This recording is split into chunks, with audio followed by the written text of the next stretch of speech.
Good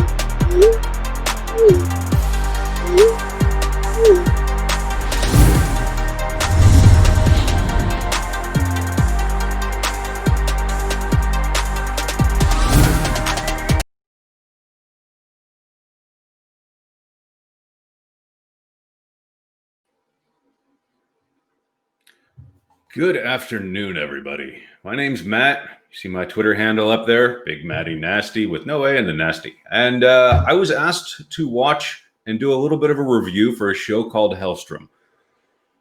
Oh boy, Helstrom. It just came out, I guess, last week on Hulu, and it looks to be this is Marvel's final TV series. This was auctioned and produced basically before the whole buyout thing.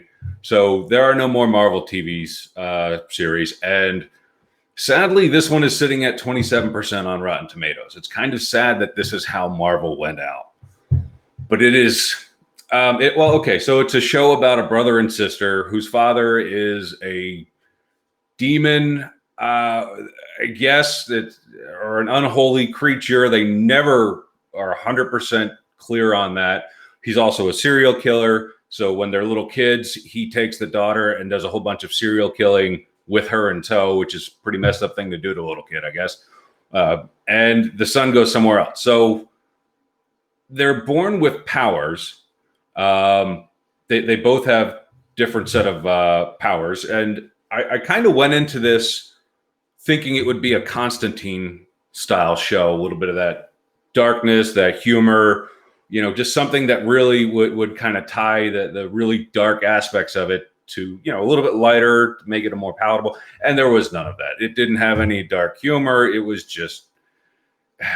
dark and it didn't leave you wanting more. So that probably tells you how I feel about the show. There are some high points to it. And I do want to say that some of the acting was phenomenal in it.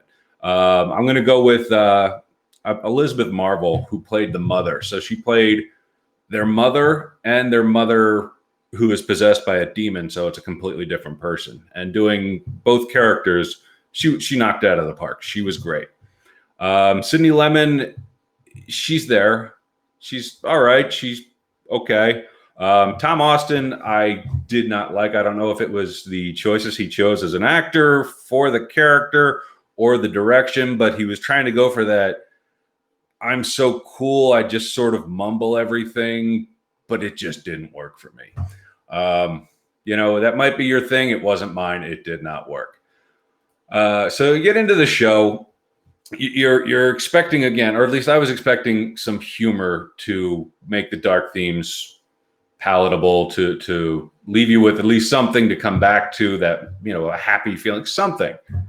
And you really didn't get it with this. You got an all right story. I don't know. I'm having because I wanted to start out with saying some good things about this show. The pilot was fun. The first episode was fun. I got into it. I'm like, you know what? I'm going to watch the hell out of this. This is interesting. That actually did bring me into it. It kind of captured me. Second and third episode, the character changed from the first episode. The main guy, Tom Austin's character, he went from being that soft-spoken badass with powers in the first episode to kind of a whiny, indecisive twit after that. But he still had powers. So first episode was great. That's strong point. Acting, pretty damn good for a lot of the supporting characters. I will give them that. That's. I wish I could say more. It was dark. It showed a lot of blood, and if you're into that, it's more of an adult rated R series, sure. There's a lot of, it's hard to keep going on that. So some of the detractions for me. So I watched all 10 episodes in 2 days to get through for an interview. And I still don't know exactly what all their powers are. So you have the sister who can move things with her mind sometimes. Sometimes she can't. She can also, I guess, touch people and see their memories. but also make them pass out occasionally. But again, sometimes she can't. And then Damon Helstrom, Tom Austin's character, he can chase demons out of bodies when they're possessed. He can also occasionally move things with his mind, and sometimes control fire, but then sometimes not. Again, it was put together like they had a board of ideas. These are great, but there's no continuity board next to it going, did we use this? Can we use it now? Should we not use it? There was no continuity to the whole powers thing. And then I don't know, it was dark and pointless. I just keep coming back to, I didn't enjoy it.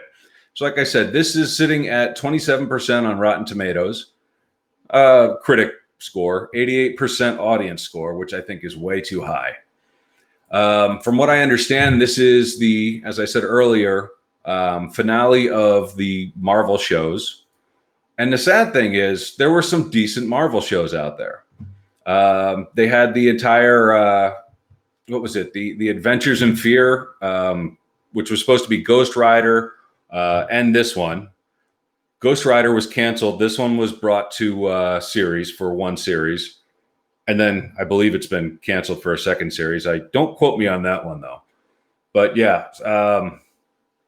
I would say, it's a lot of, like, for recommendations, I want to say, watch the first one. Usually you can get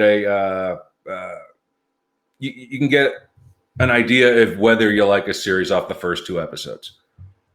This one, if you watch the first 2 episodes, it's like you've watched completely 2 different series and not really going to get a good feeling for it. I would say don't bother. It's not a good way for Marvel to go out. It's not a good series. For some reason, and I'll never understand this one, Tom Austin is, I believe he's British, and they made him do the bad fake American accent, which means you kind of lose a lot of words when he mumbles through them. If they just let him be British, it probably would have been a little better, but I guess for some reason he had to be American. So yeah, my take is don't waste your time unless you're really lacking in TV. And right now there's a lot of good TV. So don't waste your time on this one. So that's my review of Helstrom.